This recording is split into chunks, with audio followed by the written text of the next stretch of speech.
नमस्कार, बहुत स्वागत है आपका एनडीटीवी मध्य प्रदेश छत्तीसगढ़ में। आपके साथ मैं हूं शुभम सिंह। खबरों की शुरुआत करेंगे। आज सबसे पहले बात करेंगे मध्य प्रदेश की। आज मध्य प्रदेश में चुनाव के बाद आज से ठीक 5 दिन बाद हार और जीत का फैसला मध्य प्रदेश में होगा। चुनावी जानकार बताते हैं कि इस बार टक्कर कांटे की है। एक तरफ सत्ता के सिंहासन पर बैठने के लिए एमपी के चुनाव में कांग्रेस ने पूरी ताकत लगा दी है, तो वहीं करीब 18 साल से सरकार में रही बीजेपी को एंटी इनकम्बेंसी का डर है।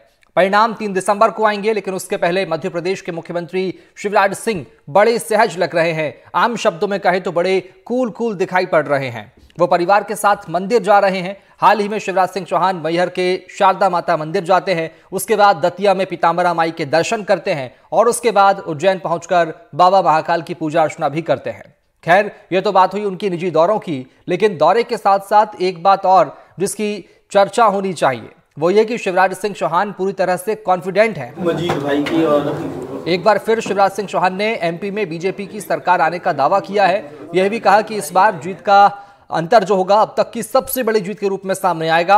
अब सवाल यह है कि अगर शिवराज का दावा 3 दिसंबर को सच में तब्दील हुआ, यानी कि बीजेपी को बहुमत मिलता है, तो क्या शिवराज सिंह चौहान 5वीं बार मुख्यमंत्री बनेंगे? ऐसे ही कई सवाल हैं और ऐसे में इन सब के बीच में 3 दिसंबर को तस्वीर बिल्कुल साफ हो जाएगी कि आखिर किसके तरफ जनता ने अपना रुझान दिखाया है, किसको जनता ने वोट दिया और किसकी सरकार मध्य प्रदेश की जनता चाहती थी। 17 नवंबर को यह तस्वीर 3 दिसंबर को साफ हो जाएगी। फिलहाल एक बड़ा सवाल बीजेपी के अंदर खेमे में यही कि आखिर मुख्यमंत्री कौन होगा। क्या बीजेपी एक बार फिर शिवराज सिंह चौहान को यानी 5वीं बार मुख्यमंत्री बनाएगी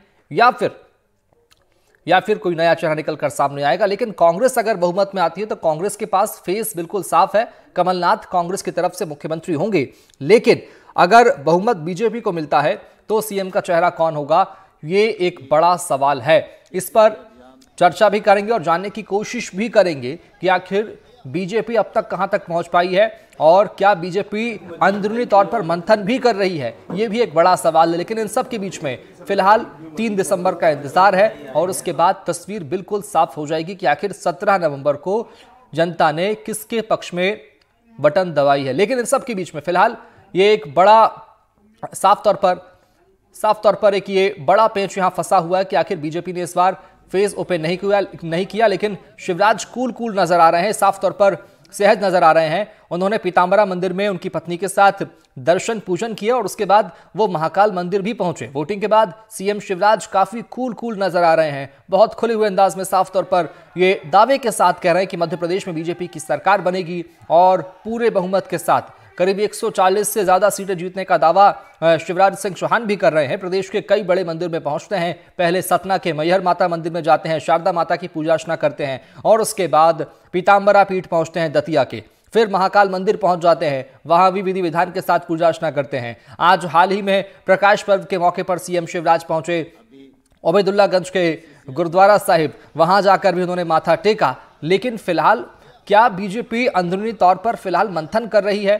क्या बीजेपी ने अपना सीएम फेस तय कर लिया है लेकिन ओपन नहीं किया है? ये कई बड़े सवाल हैं जो कि इस बार बीते चुनावों से इस बार के चुनाव को अलग बनाते हैं। हम साल 2003 की बात करें, 8 की बात करें, 18 की बात करें, 13 की भी बात करें, तब भी बीजेपी ने सीएम फेस जो है ओपन कर दिया था। शिवराज सिंह चौहान के फेस पर पिछला चुनाव भी शिवराज सिंह चौहान के फेस पर लड़ा था। लेकिन अब चूंकि 2023 में हम इस चुनावों की बात हम कर रहे हैं, तो इस बार का चुनाव बीजेपी ने बिना सीएम फेस तय किए लड़ा और अब परिणाम क्या होते हैं इसके लिए इंतजार करना होगा सिर्फ 5 दिनों का।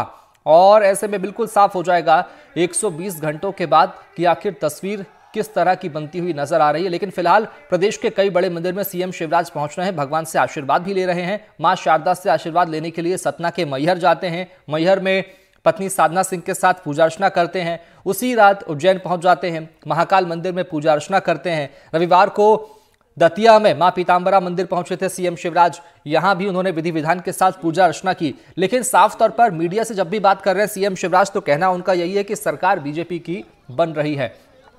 और साफ तौर पर अब देखना होगा कि आने वाले वक्त में 3 दिसंबर को जो तस्वीर बनती है वो किसके पक्ष में बनती है। हमारे साथ एक विशेष पैनल भी जुड़ चुका है, उनसे हम चर्चा करेंगे और जानने की कोशिश करेंगे कि आखिर क्या तस्वीर बनने वाली है। इस वक्त मेरे साथ जुड़ चुके हैं कांग्रेस के नेता प्रवक्ता जेपी धनोपिया जी। सर, स्वागत करता हूं आपका एनडीटीवी मध्य प्रदेश छत्तीसगढ़ पर। उन्हीं के साथ गोविंद मालू जी भी मेरे साथ चर्चा का हिस्सा बन रहे हैं, बीजेपी के नेता हैं, वरिष्ठ नेता हैं। सर, स्वागत करता हूं आपका। और वरिष्ठ पत्रकार सुरेश शर्मा भी हमारे साथ अपनी बात रखेंगे विस्तार से, उनसे भी हम सियासी समीकरणों को समझेंगे। स्वागत करता हूं सुरेश जी आपका भी इस खास चर्चा में। पहले गोविंद मालू जी, आप ही के पास आ जाता हूं, चूंकि एक बड़ा सवाल हर पत्रकार, हर नेता, बीजेपी के ही नेता ये जानना चाहते हैं कि बीजेपी के बड़े नेताओं का, केंद्रीय नेतृत्व का मूड क्या है। 2003 का चुनाव, 2008 का चुनाव, 13 का चुनाव, 18 का चुनाव आपने सीएम फेस के साथ लड़ा, लेकिन 23 का चुनाव सीएम फेस के साथ क्यों नहीं लड़ रही है बीजेपी? क्यों नहीं लड़ा इस बार? बिना दूल्हे की बारात क्यों निकाल रही है बीजेपी? बारात, बिना दूल्हे की बारात का तो कोई सवाल ही नहीं है। भारतीय जनता पार्टी में कोई वंशवाद, परिवारवाद तो है नहीं, कार्यकर्तावाद है। और कार्यकर्ता की भूमिका अलग अलग समय अलग अलग तय होती है, रणनीति भी होती है कि हम कहां पर किस तरह से प्रोजेक्ट करें, किस तरह से हमारे कामों को प्रोजेक्ट करें, किस तरह हम डबल इंजन की सरकार की जब हमने बात की तो निश्चय ही वो प्रधानमंत्री के रूप में नरेंद्र मोदी जी और मुख्यमंत्री के रूप में शिवराज सिंह जी चौहान के कामों को लेकर हम जनता के बीच में गए हैं। और जनता के बीच में हमने इस डबल इंजन की सरकार, शिवराज जी की सरकार और नरेंद्र मोदी जी के नेतृत्व वाली सरकार के कामों के आधार पर वोट मांगा है, विकास के आधार पर वोट मांगा है, जन कल्याण, गरीब कल्याण के आधार पर वोट मांगा है। इसलिए हमारे चेहरे तो दोनों थे ही चुनाव में, और खूब सभाएं की, 160 सभाएं तो मुख्यमंत्री जी ने की। हमारे 10 दिन तक लगभग प्रधानमंत्री जी मध्य प्रदेश के अनेक दौरों पर रहे। इसलिए फेस का कोई सवाल नहीं है। और ये कोई ऐसा नहीं है कि हम रणनीतिक तौर पर, हमारी जो पार्टी का जो पार्लियामेंट्री बोर्ड है वो जो सब राज्यों में 5 राज्यों में चुनाव हो रहे हैं, 5 राज्यों में एक जैसी नीति की बात की जाती है। अब ये सब क्यों और क्या, इसका तो उत्तर हम दे नहीं सकते, क्योंकि ये आप लोग कयास लगाया करें। लेकिन हमने शिवराज जी के नाम पर और नरेंद्र मोदी जी के नाम पर मध्य प्रदेश में चुनाव प्रचार में और वोट की गुहार की है जब मतदाताओं से। यानी कि साफ तौर पर आप कह रहे हैं कि सीएम शिवराज फेस है, लेकिन बीजेपी के बड़े नेता, यहां तक कि खुद मुख्यमंत्री शिवराज सिंह चौहान भी इस बात से सहमत नहीं है। वो खुद इस बात का इनकार कर रहे हैं या गोल बोल जवाब दे रहे हैं कि ये पार्टी आलाकमान तय करेगा, चुनाव के बाद हमारा काम चुनाव लड़ने का है। एक कार्यकर्ता के तौर पर वो काम कर रहे हैं। धनोपिया जी, आपके पास आऊंगा साफ तौर पर, लेकिन कांग्रेस के पास तस्वीर बिल्कुल अलग है। कांग्रेस के पास कमलनाथ का फेस है। अगर कांग्रेस बहुमत में आती है तो कमलनाथ ही मुख्यमंत्री बनेंगे। ये चीजें साफ कर देना चुनाव से ठीक पहले, ये कितना फायदा देगा कांग्रेस को? धनोपिया जी। देखिए सोम जी, वास्तविकता है कि मध्य प्रदेश के अंदर पिछले 20 वर्षों में 18 साल भारतीय जनता पार्टी की सरकार सत्ता में रही है। उसका कुशासन रहा है, उसका भ्रष्टाचार रहा है, महिलाओं पे अत्याचार रहे हैं, छोटी बच्चियों पे बलात्कार रहे हैं, 50% कमीशन का बोलबाला रहा है, ई टेंडरिंग यहाँ हुआ है, व्यापम घोटाला यहाँ पर हुआ है, पटवारी घोटाला यहाँ पर हुआ है, नर्सिंग भर्ती घोटाला यहाँ पर हुआ है। क्या क्या इस प्रदेश में नहीं हुआ है? सारी की सारी चीज़ों के बाद में निश्चित रूप से इनके बाद आदरणीय कमलनाथ जी तो साफ तौर पर स्पष्ट है, कांग्रेस पार्टी का प्यारा है, मुख्यमंत्री थे, मुख्यमंत्री फिर बनेंगे। लेकिन भारतीय जनता पार्टी के साहस और दुस्साहस से देखिए कि जो मुख्यमंत्री उसका नाम तक लेने को उचित नहीं समझते मंच पर, आदरणीय नरेंद्र मोदी जी, अमित शाह जी ने नाम तक नहीं दिया उनका कई मंचों पर। तो स्थिति यह है। और आज जो बात है कि भगवान के दर्शन करना, भगवान तो सभी के लिए है, हम भी भगवान के दर्शन करने जाते हैं। हमारे नेता आदरणीय कमलनाथ जी बिल्कुल निश्चित रूप से मतदान के दूसरे दिन ही तिरुपति बालाजी दर्शन करने के लिए गए। तो निश्चित रूप से अपनी अपनी सभी की धारणा है। और जहाँ तक शिवराज सिंह चौहान जी जो मंदिर घूम रहे हैं ना, भगवान के आगे माथा टेककर माफी मांगते घूम रहे हैं कि प्रभु मैंने 18 साल इस प्रदेश को बर्बादी किया है, कुछ नहीं दिया इस प्रदेश में, 50% कमीशन दिया है, 35,000 करोड़ का कर्ज था मात्र इस प्रदेश पर, आज 3,85,000 करोड़ का कर्जा है। कहाँ है प्रदेश का? क्या हुआ है? आज 60,000 रुपए के बच्चा पैदा होता है, एक मिनट 60,000 रुपए कर्जदार बन जाता है। यह है मध्य प्रदेश की स्थिति। यहाँ पर महिलाओं के अत्याचार, बलात्कार, कुशासन सब कुछ देख लीजिएगा। तो मैं समझता हूँ कि आज बात साफ है। और शिवराज सिंह चौहान जी किसी भी कीमत पर मुख्यमंत्री के चेहरा इसलिए नहीं हो सकते क्योंकि सरकार आई नहीं रही है। सरकार ये अपने दावे हैं धनोपिया जी, मैं आपकी बात से साफ तौर पर सहमत हूं, लेकिन ये अपने दावे, अपने आरोप है अलग अलग सियासी दल के नेताओं के, आपका भी है। सुरेश जी, साफ तौर पर ये बड़े आरोप कांग्रेस के हैं बीजेपी पर कि 18 साल की एंटी इनकम्बेंसी है, और उसके साथ साथ कई बड़े आरोप घोटाले के और कई तरह के मुद्दे साफ तौर पर उठे हैं बीजेपी के खिलाफ, इस बात में कोई शक नहीं। लेकिन क्या देख पा रहे हैं बीजेपी के पक्ष में? मुख्यमंत्री शिवराज सिंह चौहान का फेस ओपन नहीं करना, पीएम मोदी के नाम पर चुनाव लड़ना, उनके चेहरे पर चुनाव लड़ना, पूरी रणनीति बनाना। अमित शाह से जब सवाल पूछा कि कौन होगा मुख्यमंत्री अगर बीजेपी बहुमत में आती है, तो उन्होंने कहा कि ये पार्टी तय करेगी, आप नहीं। इधर नरेंद्र सिंह तोमर जो कि चुनाव प्रबंधन का काम देख रहे हैं, वो भी साफ तौर पर कहते हैं कि ये पार्टी तय करेगी। क्यों बच रहे हैं, क्यों इसका उत्तर साफ नहीं दे पा रहे हैं बीजेपी के बड़े नेता अगर शिवराज सिंह चौहान ही मुख्यमंत्री बन रहे हैं तो?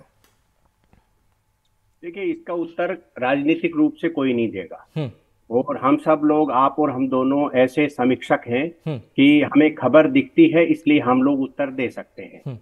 मध्य प्रदेश में निश्चित रूप से शिवराज जी ने लंबे समय तक शासन किया है। जनता में एंटी इनकम्बेंसी जितनी हो या ना हो, कार्यकर्ताओं में एंटी इनकम्बेंसी बहुत तेज थी, और उसी का लाभ उठाया गया कि दिल्ली में राजनीति करने वाले सारे नेता, जो चाहे वो अपने कैलाश विजयवर्गीय जी हों, नरेंद्र सिंह तोमर जी हों, प्रहलाद जी पटेल साहब हों, या फग्गन सिंह कुलस्ते हों, इन सब लोगों ने ये कहने का प्रयास किया कि लगातार मुख्यमंत्री रहने के कारण एंटी इनकम्बेंसी कार्यकर्ताओं में और जनता में भी है। तो यही मानकर हाईकमान ने इन चारों पांचों को मैदान में, चुनाव के मैदान में उतारा और उनसे ये कहा कि आप अपने कार्यकर्ताओं को साधिए और इस कार्यकर्ताओं वाली एंटी इनकम्बेंसी को रोकिए। तो एक इस रणनीति के तहत शिवराज जी के चेहरे को पीछे किया गया, जहां तक मैं समझता हूं। और ये जब महसूस हुआ कि शिवराज सिंह जी के सभा करने से जनता में प्रतिक्रिया आ रही है, लाडली बहना योजना का इम्पैक्ट पड़ रहा है, प्रधानमंत्री जी की सभाओं के समकक्ष शिवराज जी की जनता में अपील जा रही है, ऐसी स्थिति में उन्हें बीच में ही फेस न भी कहें तो भी उन्हें प्रोजेक्ट कर दिया गया कि आप जो है सामने आ जाइए, और वो 160 सभाएं करके उन्होंने मध्य प्रदेश में वातावरण बनाने का कोशिश किया। इसलिए यदि भारतीय जनता पार्टी की सरकार बनती है तो मेरा व्यक्तिगत रूप से मानना यह है कि लोकसभा चुनाव तक ही क्यों ना बनाए, लेकिन मुख्यमंत्री तो शिवराज जी को ही बनाना पड़ेगा। ये एक नई बात आपने बताई सुरेश जी, ये आपने एक नई बात बताई कि लोकसभा चुनाव तक ही क्यों ना बनाए, लेकिन हो सकता है पार्टी बीच में बदलाव भी कर सकती है। गोविंद जी, मैं इसी बात से, सुरेश जी की बात से एक सवाल नया लूंगा आपसे कि क्या जो बड़े नेताओं को उतारा है, केंद्र में मंत्री रहे नेताओं को, चाहे हम फग्गन सिंह कुलस्ते का नाम ले लें, प्रहलाद सिंह पटेल की बात कर लें, नरेंद्र सिंह तोमर की हम बात कर लें, चाहे कैलाश विजयवर्गीय की बात कर लें, क्या ये शिवराज सिंह चौहान के विकल्प है मध्य प्रदेश में? देखिए, ये कयास लगाना आपका काम है, कोई किसी का विकल्प नहीं होता, सभी कार्यकर्ता हैं और सब चेहरे हैं भारतीय जनता पार्टी के। हम सामूहिक नेतृत्व में भरोसा करते हैं हमेशा, और हमेशा हमने किया है, और हम सामूहिक नेतृत्व के आधार पर चुनाव लड़ते हैं। और हमने कोई भी एक परिवारवाद, वंशवाद, एक व्यक्तिवाद, वो हमारे यहाँ लागू नहीं होता है। इसलिए ये जो चेहरे हैं जनता के बीच में, यदि चेहरे हैं तभी तो जनता के बीच में जा रहे हैं। कांग्रेस के पास तो चेहरे ही नहीं थे, जिन्होंने सत्ता में रहे, सरकार चलाई, वही चेहरे नहीं साबित हुए। चाहे वो 10 साल के दिग्विजय सिंह जी हो या मनमोहन सिंह जी हो, किसी को लाए क्या मैदान में? वो बाजार में किसी को नहीं लाए, उनको पर्दे के पीछे में रखा। लोग कहते रहे, अरे पर्दे में क्यों रखा है, पर्दा तो उठाओ भाई, लेकिन पर्दा गिरा के रखा क्योंकि उन्होंने कोई काम किया नहीं। उनके कार्यकाल में मध्य प्रदेश का और भारत का जो मान-मर्दन भी हुआ, जो अधोगति को प्राप्त हुआ, विकास में देख लें, भ्रष्टाचार के पैरामीटर में उच्च शिखर पर पहुंचा, तो ऐसे लोगों को कैसे लाते? हमारे तो कोई भी चेहरे ऐसे नहीं है जिन पर कोई, वो सब विकास के नाम से जाने जाते हैं, सुशासन के नाम से जाने जाते हैं, जन कल्याण, गरीब कल्याण के पैरोकार के रूप में। धनोपिया जी, ये एक बड़ी बात कह रहे थे गोविंद मालू जी की चेहरा कांग्रेस के पास नहीं है, लेकिन कांग्रेस के पास इस बार तो चेहरा है। लेकिन मैं अगर 18 के चुनावों की बात करूं तो सिंधिया जी भी कहीं ना कहीं चेहरा नजर आ रहे थे 18 के चुनावों में कांग्रेस के पास, लेकिन इस बार वो आपके साथ नहीं है। क्या उनकी कमी खल रही है? लेकिन अब जब बीजेपी के पास इस समय सिंधिया जी हैं, तो क्या सिंधिया जी का फायदा बीजेपी को मिला इस बार, या कांग्रेस को नुकसान आप महसूस कर पा रहे हैं? देखिए शुभम जी, सिंधिया जी बुझे हुए कारतूस हो गए हैं और उनकी कोई उपयोगिता नहीं है। 2018 के चुनाव में भी हमारे साथ थे, इसमें कोई दो मत नहीं। हमारा यहाँ बड़ा सम्मान था उनका, एक सीनियर लीडर के तौर पर थे। वो महाराज थे, वो महाराज से भाई साहब बन के बैठ गए, कोई पूछने वाला नहीं है। उनके जाने के बाद हमें ग्वालियर में महापौर मिला, मुरैना में महापौर मिला 30-35 साल के बाद। आप सोचिए कि इससे आप अंदाज लगा लीजिए, वो पनौती थे वो तो ग्वालियर के लिए, कांग्रेस के लिए उस क्षेत्र में। तो सिंधिया जी का कोई वर्चस्व नहीं है, ना उनकी कोई गिनती अब हो रही है, वो तो बिल्कुल बुझे हुए कारतूस की तरह है। और जहां तक मेरे मित्र पता नहीं क्या क्या बोल रहे थे, मैं इतना जानता हूं कि कांग्रेस पार्टी के पास साहस है, हिम्मत है, नेता है, योग्यता है। 15 महीने में इस प्रदेश को क्या नहीं दिया उन्होंने। 100 यूनिट 100 रुपए में बिजली दी, 27% आरक्षण दिया, किसानों के कर्जे माफ करे 27 किसानों के, और पिछड़े वर्ग के आरक्षण के साथ साथ सभी वर्गों को उन्होंने किया, पेंशन बढ़ाई, पुजारियों के मानदेय बढ़ाए, क्या क्या नहीं किया, कन्याओं के विवाह की राशि बढ़ाई। इन्होंने क्या किया? कुपोषण इन्होंने क्या किया? ई टर्निंग इन्होंने क्या? पटवारी में 15 लाख रुपए बिक्री की, क्या इन्होंने नहीं किया? सारी चीजें हैं। और कमलनाथ जी तो साफ थे, भारतीय जनता पार्टी तो साहस नहीं कर पाई बोल दे कि शिवराज सिंह चौरा होंगे। मैं समझता हूं शिवराज जी की जितनी बेइज्जती इन्होंने की है प्रधानमंत्री और अमित शाह जी ने, कोई दूसरा व्यक्ति होता घर बैठ गया होता। आज देखिए उन्होंने फिर भी इस तरह का अपने आप को बनाया हुआ है। मुझे सहानुभूति है शिवराज सिंह चौहान से, इतने सालों बाद इतनी बेइज्जती कि उनका नाम तक नहीं लिया जाता मन से, उनको पूछा तक नहीं जाता है। गोविंद मालू जी, एक अहम सवाल फिर ब्रेक पे जाऊंगा मैं। गोविंद मालू जी, इस बार क्या मुकाबला 15 महीने वर्सेस 18 साल का है?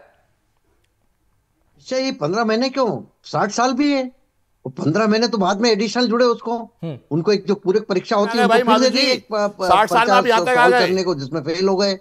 हम तो 50-60 साल से जो मध्य प्रदेश और भारतीय जनता और कांग्रेस ने जो देश पर राज किया है, उनके सारे कारनामों को लेकर जनता के बीच में गए।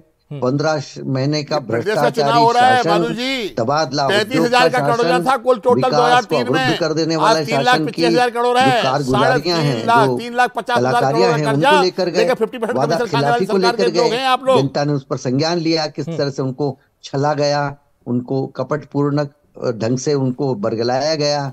ये सब चीजें जनता को पसंद आई और हम फिर से सत्ता में 2/3 बहुमत देखना होगा कि ये तो अपने अपने दावे, अपने अपनी बातें हैं। बेईमानी, भ्रष्टाचार, 35 करोड़ रुपए में विधायक खरीदे गए, 7 स्टार रिसोर्ट में बंगलोर में जाकर उनको किडनैप किया गया, बेईमानी की, भ्रष्टाचार किया, वोटों की सरकार को नोटों से चुना हुआ खरीद लिया गया। आप कहते हैं सरकार ने बना ली, अरे आपने वोटों की सरकार को नोटों से खरीदा है, चोरी की सरकार की, डकैती की सरकार की। आपका इतना साफ बड़े आरोप है, आप सुनते ये बड़े आरोप है, लेकिन अब देखना होगा कि इन आरोपों का असर कितना पड़ेगा और इतना इन चुनावों पर कितना असर इन तमाम आरोपों का पड़ा है। सरकार बनेगी, जनता मान के चल रही है कि इस प्रदेश में उकता गए ये लोग, इन लोगों को देखकर, झूठ देखकर, फरेब देखकर, बेईमानी देखकर, भ्रष्टाचार देखकर, 50% कमीशन देखकर उकता गए लोग। जवान बेटा बेचारा 25 साल का बैठा हुआ है, 15 लाख रुपए नहीं दिए तो नौकरी पटवारी की लगी है। ये हालत इन लोगों की।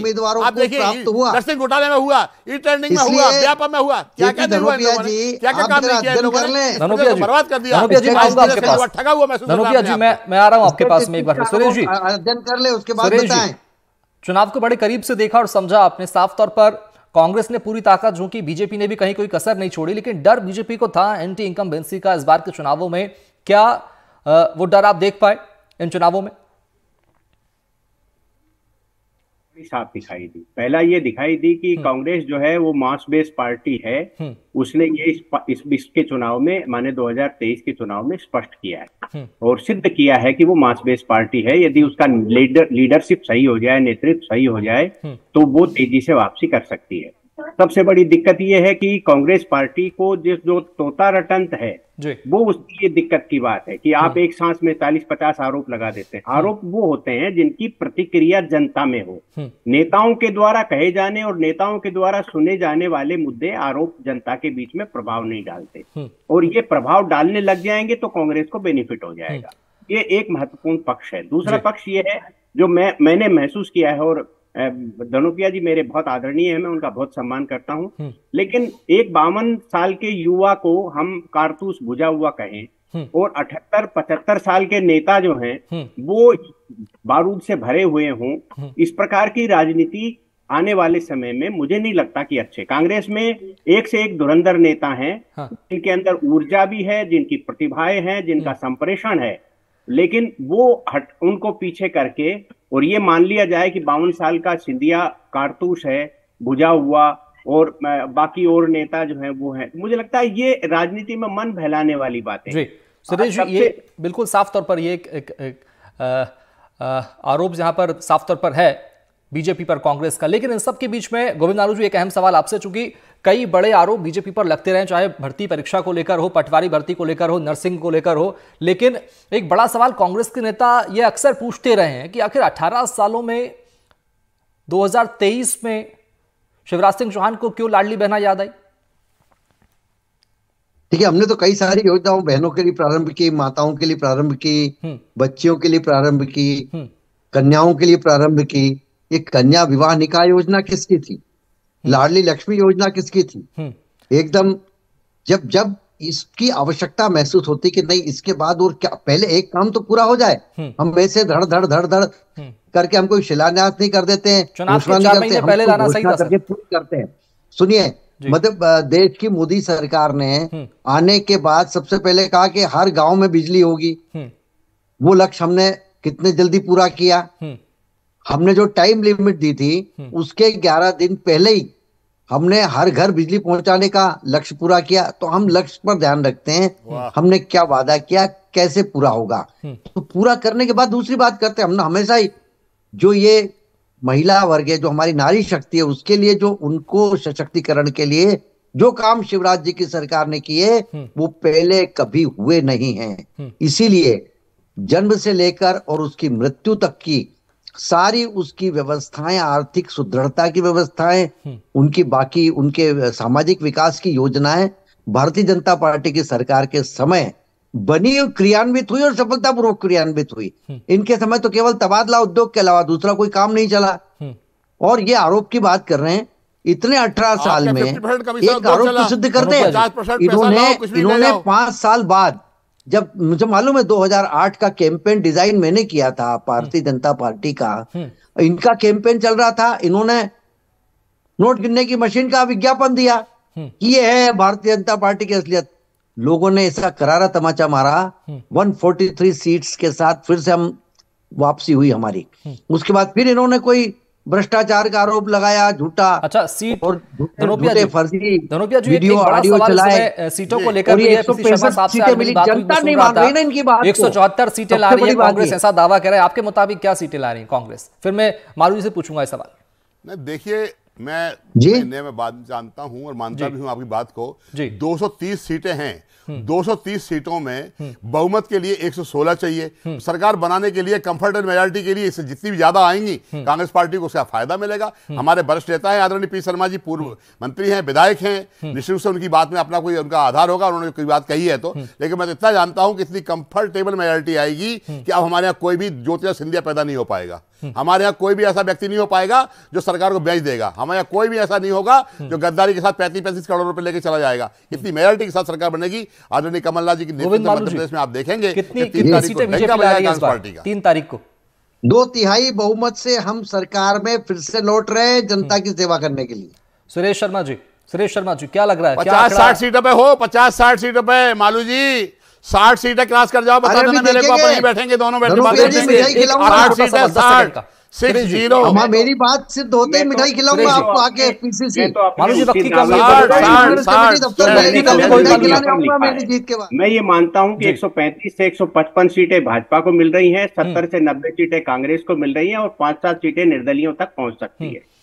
बिल्कुल, ये आंकड़े जो हैं ये मैंने सोशल मीडिया पर भी लिखा है और मेरा प्रदेश में ये आंकड़े अपने आप में अभी सिर्फ कयास और अटकल है, लेकिन साफ तौर पर तारीख 3 दिसंबर है और वो तारीख के बाद बिल्कुल साफ होगा। छोड़ दीजिए, इनको करने दीजिए। वक्त की कमी धनोपिया जी, आप छोड़िए। वक्त की कमी धनोपिया जी, मैं आपकी बात से भी सहमत हूं। फिलहाल बहुत शुक्रिया आप तीनों मेहमानों का जुड़ने के लिए और अपना कीमती वक्त देने के लिए।